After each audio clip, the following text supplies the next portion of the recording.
La paire de chaussures. Il était une fois une paire de chaussures qui étaient mariées ensemble. La chaussure droite, qui était le monsieur, s'appelait Nicolas. Et la chaussure gauche, qui était la dame, s'appelait Tina. Elle habitait une belle boîte en carton où elle était roulée dans du papier de soie. Elle s'y trouvait parfaitement heureuse et elle espérait bien que ça durerait toujours. Mais voilà qu'un beau matin, une vendeuse les sortit de leur boîte afin de les essayer à une dame. La dame les mit, fit quelques pas avec, puis voyant qu'elle lui allait bien, elle dit « Je les achète. » « Faut-il vous les envelopper ?» demanda la vendeuse. Inutile. Inutile. Inutile, dit la dame. Je rentre avec. Elle paya et sortit avec les chaussures neuves aux pieds. C'est ainsi que Nicolas et Tina marchèrent toute une journée sans se voir l'un l'autre. Le soir seulement, ils se retrouvèrent dans un placard obscur. C'est toi, Tina? Oui, c'est moi, Nicolas. Quel bonheur! Je te croyais perdu. Moi aussi, mais où es-tu?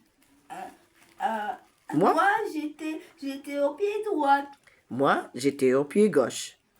Je comprends tout, dit Nicolas. Toutes les fois que tu étais en avant, moi j'étais en arrière. Et lorsque tu étais en arrière, moi j'étais en avant.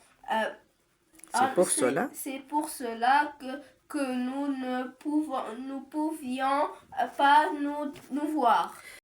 Et cette vie-là va recommencer chaque jour? Demanda Tina. Je le crains. Mais c'est affreux, rester toute la journée sans te voir, mon petit Nicolas. Je ne pourrai jamais m'y habituer.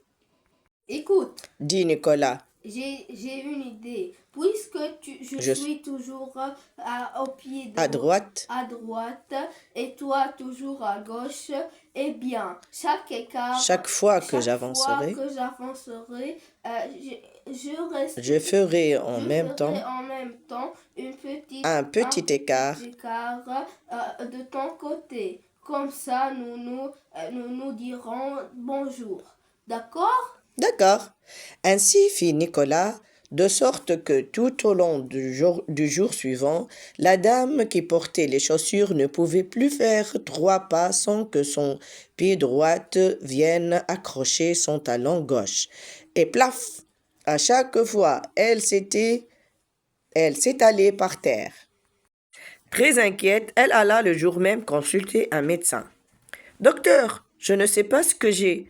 Je me fais des croche-pieds à moi-même. » Des croche-pieds à vous-même? Oui, docteur. À chaque pas que je fais, ou presque mon pied droit accroche mon talon gauche, et cela me fait tomber. C'est très grave, dit le docteur. Si cela continue, il faudra vous couper le pied droit. Tenez, voici une ordonnance. Vous en avez pour 10 000 francs de médicaments. Donnez-moi 2 000 francs pour la consultation et revenez me voir demain. À suivre, c'est le premier épisode.